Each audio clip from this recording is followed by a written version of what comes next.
Okay, let's do problem 4 on page 150. The last problem I asked you to try for homework, which points out a certain poignancy of the prisoner's dilemma beyond years in prison. In the game of chicken, two players race their automobiles straight at each other. If neither veers, they will crash and die heroes in the eyes of their friends. If one veers and the other holds fast, the one who holds fast will be regarded as a hero and the other will be branded a chicken. If both veer, their reputations will remain unchanged. Assume that each player ranks the outcomes in this descending order. Live, hero, no change, dead hero, chicken. Show that the chicken game is a variant of the prisoner's dilemma. Okay, so here are the preferences for both agents. They most prefer being a live hero. We'll call that LV. They second of all prefer that there be, what did you say the next was no change, NC. They third prefer dead hero. We'll call that DH. And they least prefer chicken. CH. Okay. So this is how they order the outcomes of playing the game of chicken. Now let's consider a game of chicken between player 1 and player 2. Player 1 has two possibilities to start the game. It's either to swerve or don't swerve. Player 2 has the similar choices, swerve or don't swerve. Okay, now if both swerve, right, there winds up being no change. If the first player does not swerve and the second swerves, the first player winds up being a live hero and the second player winds up being a chicken. If the first player swerves and the second doesn't, the first player winds up being the chicken, the second winds up being the live hero. And finally, if they both don't swerve, they both wind up being dead heroes. With those preference rankings.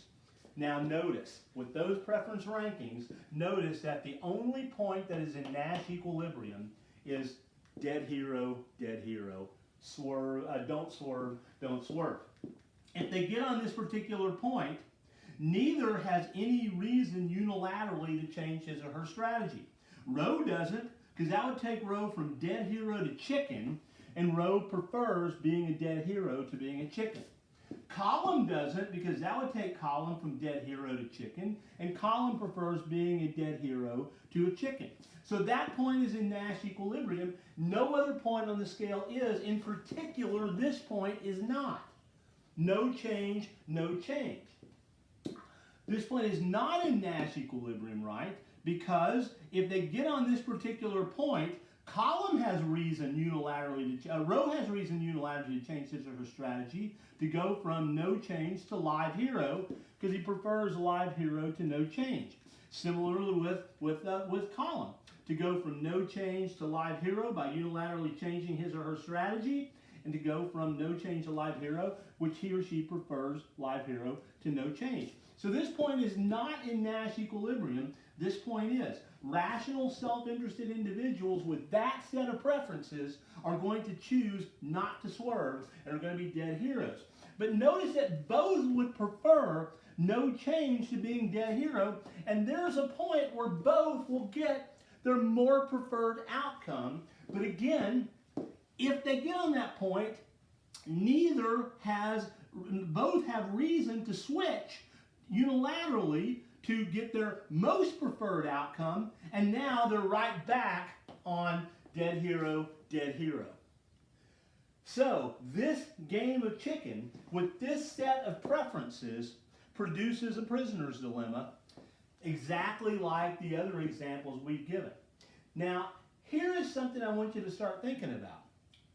There seems to be no way for rational, self-interested individuals to find some kind of coordinated strategy and stick with it. Okay? And here's the crux. These kinds of situations arise in business decision making.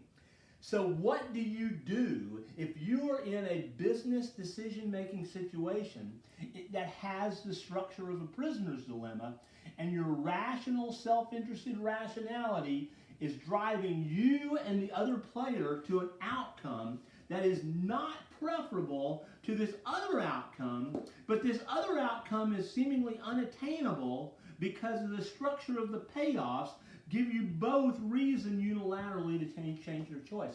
How do we go about dealing with these kinds of situations, with this kind of game structure that clearly arise in all sorts of situations besides district attorneys trying to coerce confessions out of prisoners?